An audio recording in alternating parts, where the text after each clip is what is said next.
क्या आपने कभी सोचा है कि आज सारा विश्व गरीबी, बेरोजगारी और शोषण से क्यों जूझ रहा है? दुनिया में लगभग हर रोज 34,000 बच्चे भूख और कुपोषण के कारण मर जाते हैं और लाखों बच्चे रात को भूखे सोते हैं।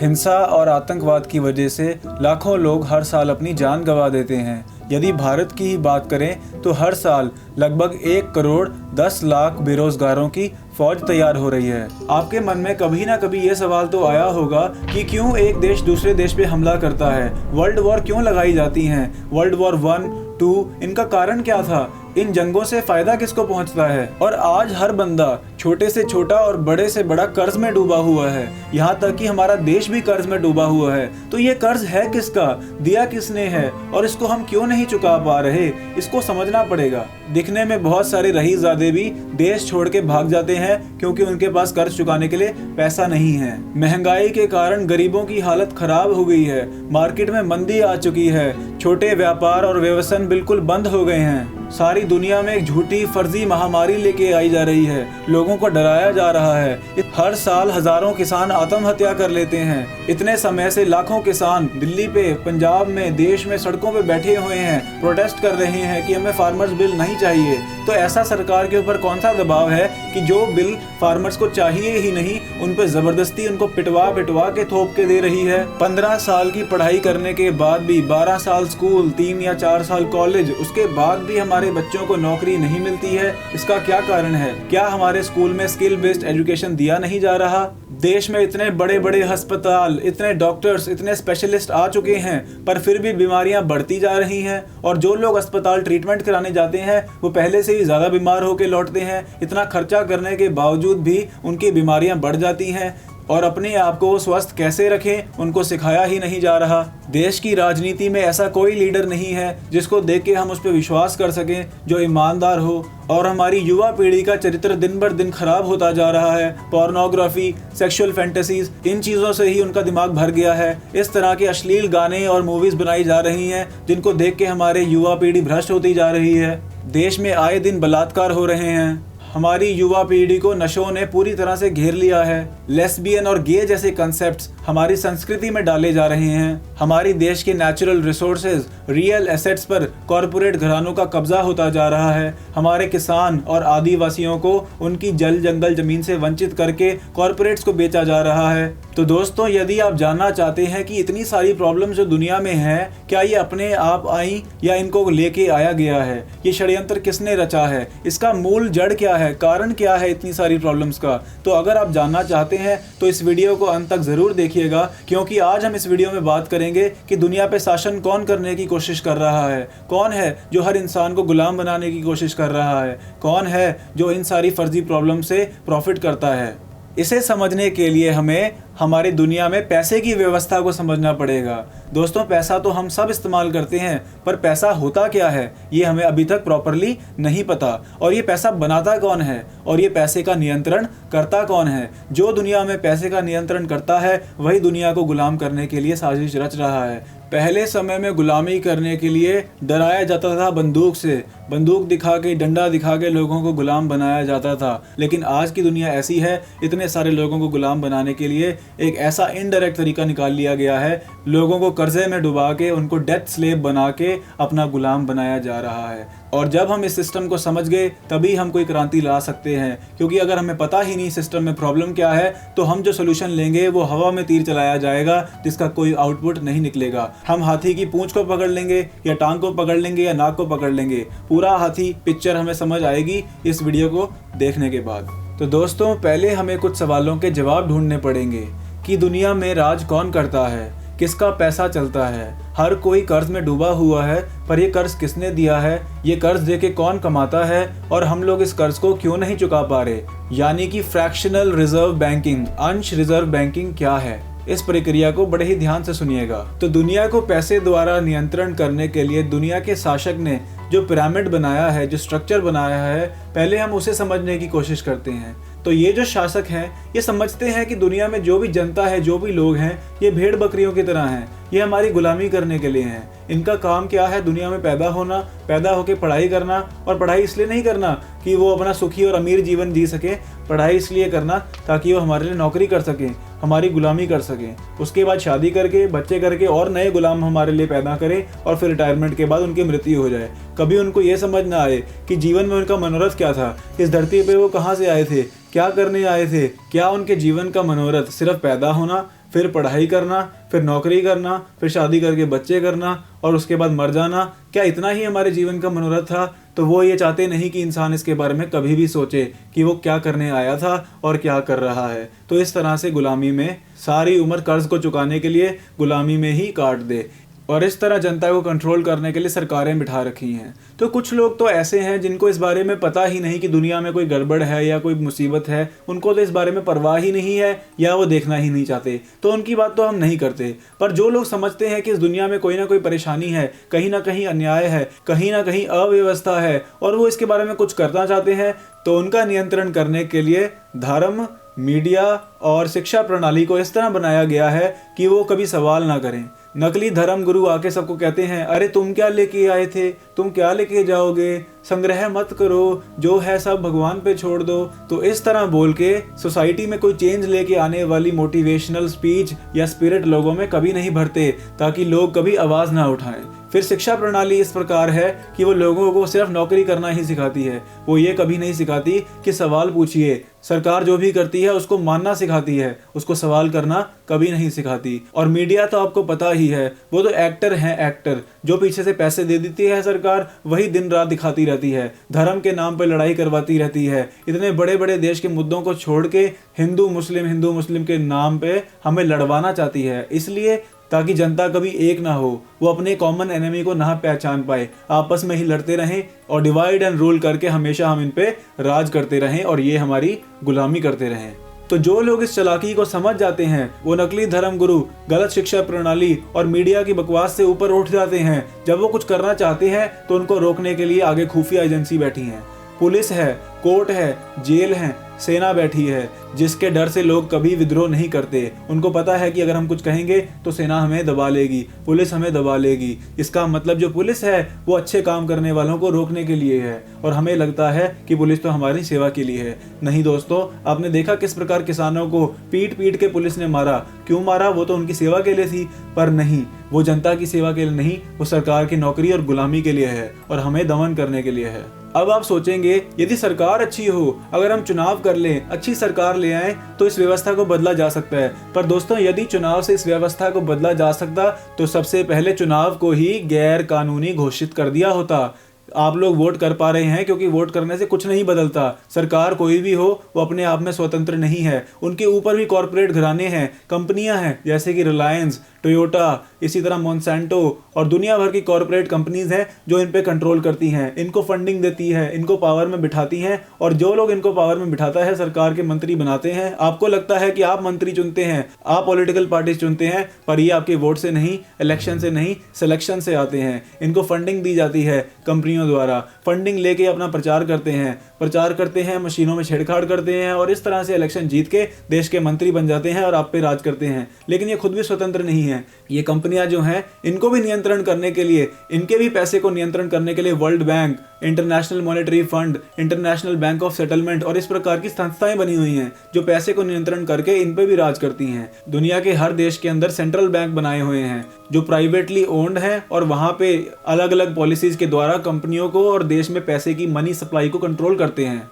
इसके ऊपर राउंड टेबल कॉन्फ्रेंसेस होती हैं, बहुत सारी ऑर्गेनाइजेशंस होती हैं जो मिल के काम करती हैं। इसके अंदर trilateral commission, CFR, United Nations और बहुत सारी इस प्रकार की ऑर्गेनाइजेशन आ जाती हैं। ये हमारे भले के लिए नहीं, दुनिया के शासकों के लिए काम करती हैं। और इन संस्थाओं के ऊपर 300 दुनिया के ऐसे परिवार हैं जो गुप्त तरीके से इन पे राज करते हैं, और इनके ऊपर भी 13 मुख्य परिवार हैं, जिसके अंदर रॉथशील्ड, रॉकेफेलर और मॉर्गन परिवार आ जाता है। और इसके ऊपर दुनिया के गुप्त शासक हैं जो अनआइडेंटिफाइड हैं, और ये लोग गुप्त तरीके से हमें राज करते करते हैं और जो लोग हैं ये इनकी गुलामी करते हैं, परपेचुअल गुलामी, जिसके अंदर डेट स्लेव बना दिए जाते हैं। हम हमेशा कर्ज में डूबे रहते हैं और सारी उम्र कर्ज को चुकाने के लिए काम करते रहते हैं, लेकिन हमें ये नहीं पता कि ये कर्ज बैंक बनाते कैसे हैं। How do banks create credit? तो अब हम इस वीडियो में समझेंगे कि ये क्रेडिट क्रिएशन प्रोसेस है क्या इतना पैसा बैंक के पास होता भी है जितना वो बना देते हैं, और इंटरेस्ट चार्ज करके, ब्याज दर चार्ज करके किस प्रकार दुनिया को और देश को और लोगों को लूटा जाता है।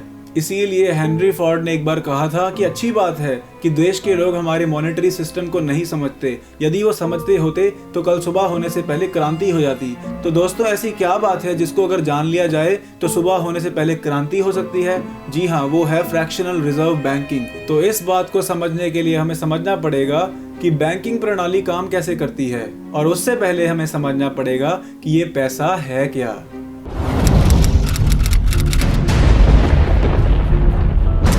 जैसा कि आप स्क्रीन पर देख रहे हैं, 3 तरह के रुपए हैं। 1 रुपया चांदी का है जो कि भारत सरकार ने जारी किया है, जिसकी कीमत 1 तोला यानी 10 ग्राम चांदी है।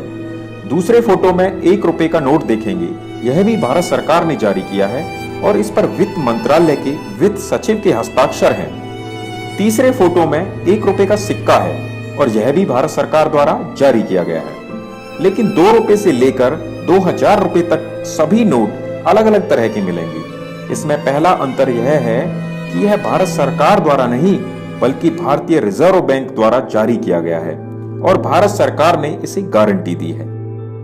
इस 100 रुपए के नोट को ध्यान से देखें। इस पर लिखा है, मैं धारक को 100 रुपए अदा करने का वचन देता हूं, और इसके नीचे भारतीय रिजर्व बैंक के गवर्नर के हस्ताक्षर होते हैं। इस तरह की बात आप 2 से 2000 रुपए के सभी नोटों में देख सकते हैं, जो बात 1 रुपए के नोट में नजर नहीं आती है। आइए पहले जान लेते हैं कि इन बैंकों का जन्म कैसे हुआ। पश्चिमी देशों में पहले लोग सुनारों के पास अपना सोना चांदी सुरक्षित रखते थे। जब कोई सुनारों के पास 100 तोला चांदी के सिक्के यानी 100 रुपए जमा करने जाता था तो बदले में वो उसे एक कागज की रसीद अपनी मोहर लगाकर देता था, जिस पर लिखा रहता था कि मैं धारक को 100 तोला चांदी देने का वचन अदा करता हूं। यह रसीद आज के नोट की तरह रहती थी। जिस रसीद को वह व्यक्ति अगर सुनार को वापस देता तो उसे 100 तोला चांदी मिल जाती। धीरे धीरे लोगों का विश्वास इस रसीद पे बढ़ना शुरू हो गया, क्योंकि लोग यह जानते थे कि यदि हम ये रसीद सुनारों को दिखाएंगे तो इसके बदले हमारा सोना चांदी मिल जाएगा। तो हुआ क्या, लोगों ने इन रसीदों को ही मुद्रा के रूप में प्रयोग करना शुरू कर दिया, क्योंकि बहुत कम लोग अपना चांदी लेने के लिए सुनार के पास जाते थे। आमतौर पर उसे वापस लेने के लिए एक समय में 10% से भी कम लोग आते थे। इसे देखते हुए सुनारों ने 10% अपने पास जमा रखकर बाकी सोना और चांदी लोगों को ऋण के रूप में ब्याज पर देना शुरू किया। इस तरह सोना और चांदी अब अन्य लोगों के पास से घूमता हुआ वापस सुनारों के पास आने लगा। उसका भी 10% रखकर बाकी फिर से ब्याज पर चढ़ाया जाने लगा और इस तरह से एक ही सोने को कई बार ब्याज पर दिया जाने लगा। इस प्रक्रिया को बैंकिंग की भाषा में अंश reserve banking, fraction reserve banking कहा जाता है। इन लोगों को मनी चेंजर कहते थे। सुनारों ने यह व्यवस्था बनाई कि जब भी कोई अपनी रसीद लेके उनके पास आता था तो वे उसे सोना चांदी वापस लौटा देते थे, और बाकी का सोना चांदी जो कि 90% होता था उसे अपने असली मालिक से पूछे बगैर ही लोगों में कर्ज के रूप में दे दिया करते थे, और उस पर भी ब्याज कमाते थे। यानी कि उनके पास पैसा है नहीं पर फिर भी कर्ज दिए जा रहे हैं। इसे एक उदाहरण से समझते हैं। मान लीजिए किसी शहर में कुल 100 तोला चांदी है जो एक सुनार के पास जमा है। इसमें से वह 10 तोला वापस देने के लिए रिजर्व के रूप में रख लेता है और शेष 90 तोला को ऋण के रूप में ब्याज पर देता है। ब्याज की दर अगर 6% वार्षिक भी हो तो 90 तोला चांदी का वार्षिक ब्याज 5.4 तोला बनता है। इसमें सबसे बड़ी धोखाधड़ी यह हुई कि देश में पैसे की मात्रा जो 100 थी अब वह 190 हो गई। एक तरह से 90 की रकम सुनार ने जादुई तरीके से बना कर दी। लेकिन यह धोखाधड़ी यहीं नहीं रुकी। कर्ज पर 90 तोला चांदी लेने वाले व्यक्ति ने उसे खर्च किया होगा। इस तरह वह चांदी बाजार में घूमकर अंततः उसी सुनार के पास जमा हो जाएगी, जिसके बदले सुनार फिर से वायदे की एक रसीद काट कर दे देगा। उसका भी 10% रखकर बाकी का पैसा कर्ज के रूप में दे दिया जाएगा, जिस पर वह और ब्याज लेगा और पैसे की मात्रा फिर से बढ़ जाएगी। जैसा कि आप देख रहे हैं कि 90 तोला चांदी में से 9 तोला रखकर 81 तोला कर्ज के रूप में दी गई, जिस पर 4.86 तोला का ब्याज मिला और पैसे की मात्रा बढ़कर 271 हो गई। इसी तरह से यह प्रक्रिया बार बार चलती रहने पर अंत में असल रूप में 100 तोला चांदी होते हुए भी 1000 तोला जमा राशि के रूप में दिखाई देती है, जिसके बदले 1000 तोला की रसीद देश में फैल जाती है, जिससे पैसे की मात्रा 100 से बढ़कर 1000 हो जाती है, जबकि कुल 100 तोला चांदी अभी भी रिजर्व के रूप में सोनार के पास रखी है। कृपया यह ध्यान रखें कि सोनार द्वारा जारी चांदी की रसीद बाजार में प्रतीकात्मक मुद्रा के रूप में इस्तेमाल हो रही है। 100 तोला चांदी होते हुए भी सोनार ने 900 तोला चांदी लोगों को रहस्यमयी ढंग से कर्ज पे दे रखी है, जिस पर वो 54% सालाना ब्याज के रूप में वसूलता है। पिछले एपिसोड में हमने देखा था कि सोनार किस तरह 10% रखकर बाकी का सोना चांदी कर्ज पर देता था, पर अब सोनार को थोड़ी सी चालाकी सूझी। उसने सोचा कि अब से जब कोई व्यक्ति उसके पास कर्ज मांगने के लिए आए तो क्यों ना वह उसे असली सोना चांदी देने की बजाय उतने ही सोना चांदी की रसीद दे दे। इस बात को सोनार ने आजमा कर भी देखा। अब जब भी कोई सोनार के पास पैसे लेने जाता था तो सोनार उससे यह वचन लिखवा लेता था कि वह उधार लिए गए पैसों को ब्याज सहित लौटाएगा। लोगों के दिए गए इस वायदे को अपनी संपत्ति मानकर सोनार उतना पैसा नहीं होते हुए भी उतना पैसा देने की बात करने लगा। और क्योंकि सोनार के पास उतनी चांदी तो होती नहीं थी जितनी उसने लोगों को देने का वायदा कर दिया है, तो वह लोगों से ये कहता है कि जितनी चांदी मुझे आपको देनी है आप उतनी ही चांदी की रसीद मुझसे ले लीजिए और इसे धन की तरह इस्तेमाल करिए। लोगों को लगता था कि हमारा चांदी तो सोनार के पास रखा ही है, तो उन्होंने रसीद पे ही भरोसा करके रसीद को ही मुद्रा के रूप में प्रयोग करना शुरू कर दिया, मानो कि सोनार के घर में एक पैसा छापने की मशीन आ गई। सोनार के पास जितना सोना चांदी रखा रहता था वह उससे 9 गुना ज्यादा रसीद दे देता था। असलियत में सोनार को बस उतनी ही रसीद छापने का अधिकार था जितनी उसके पास चांदी थी, लेकिन वह उससे 10 गुना ज्यादा छापकर लोगों को कर्ज दे देता और उस पर ब्याज वसूलता था। अगर ब्याज की दर 6% वार्षिक भी हो तो वह सिर्फ 6% न रहकर 9 गुना बढ़ जाता था। क्योंकि सोनार 9 गुना ज्यादा पैसा छापता था, इसीलिए ब्याज भी 9 गुना बढ़कर 54% हो जाता था। एक साल में चांदी पर अगर 54% ब्याज लगा तो 2 साल के अंदर सारा सोना चांदी सोनार की तिजोरी में आ गया।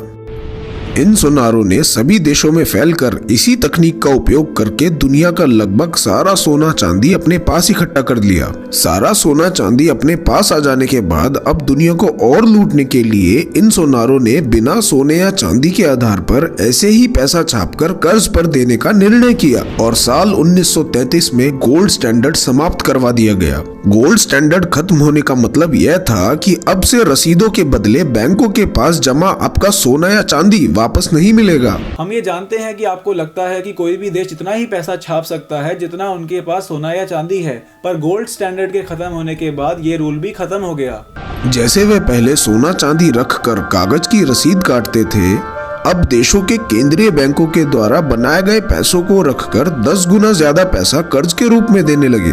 यह कर्ज के पैसे लोगों के बैंक खाते में लिखे रहते हैं, जबकि असलियत में बैंकों के पास होते ही नहीं है। इसीलिए आप देखते हैं कि भारतीय रिजर्व बैंक के नोट पर केंद्रीय सरकार गारंटी देती है ताकि लोगों का विश्वास इस कागज पर बना रहे। जब तक सोना चांदी था तब तक ये लोग सीमित पैसा बना सकते थे, लेकिन अब ये लोग कागज के नोट रखकर अनंत पैसा बना सकते हैं। अंश रिजर्व बैंकिंग की इस प्रक्रिया से दुनिया का 90 से 95% पैसा केंद्रीय बैंक नहीं बल्कि व्यावसायिक बैंक बनाते हैं। एक तरह से पैसे बनाने का असली अधिकार किसी केंद्रीय बैंक जैसे भारतीय रिजर्व बैंक या सरकार के पास ना होकर किसी नुक्कड़ चौराहों पर स्थापित व्यावसायिक बैंकों के पास है, जैसे ICICI bank, axis bank, city bank इत्यादि, और इनकी लगाम विदेशी ताकतों के पास है।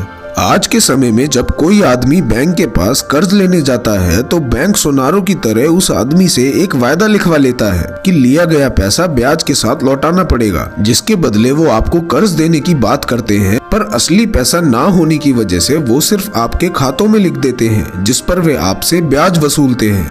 अब अगर आपको बैंक से 1 लाख रुपए कर्ज के रूप में चाहिए तो बैंक आपको दे देंगे और आपके खातों में लिख देंगे। लिखे गए पैसों का 10% यानी 10,000 रुपए ही उनको रिजर्व के रूप में रखना पड़ेगा, जिसे वो रिजर्व बैंक से ले लेंगे। इस पूरी प्रक्रिया में पैसे की मात्रा बहुत ज्यादा बढ़ जाती है, जो महंगाई का मुख्य कारण है। और ये 10% या तो हमारे जमा किए पैसे में से ही हो जाता है या फिर बहुत ही सस्ते रेट पे ये रिजर्व बैंक से ले लिया जाता है। इस तरह से बैंकों के पास एक पैसे का पेड़ है जिससे वो जितना मर्जी कर्ज किसी को भी तोड़ के दे देते हैं। कमर्शियल बैंक जितना भी पैसा कर्ज के रूप में बांटते हैं उनका सिर्फ 10% ही उनको अपने पास रखना पड़ता है। और ये 10% भी इसलिए रखना पड़ता है क्योंकि जिस प्रकार सुनार के पास एक समय पे केवल 10% लोग ही अपना चांदी वापस लेने आया करते थे, उसी प्रकार कमर्शियल बैंक्स को भी पता है कि उनके पास एक समय पे 10% लोग ही आएंगे। तो दोस्तों, ये है क्रेडिट क्रिएशन प्रोसेस कि किस तरह जादुई तरीके से पैसा ना होते हुए भी कर्ज दे दिया जाता है और उस पे ब्याज वसूल के लोगों के रियल एसेट्स को हड़प लिया जाता है। इसको समझने का आज हमने प्रयास किया।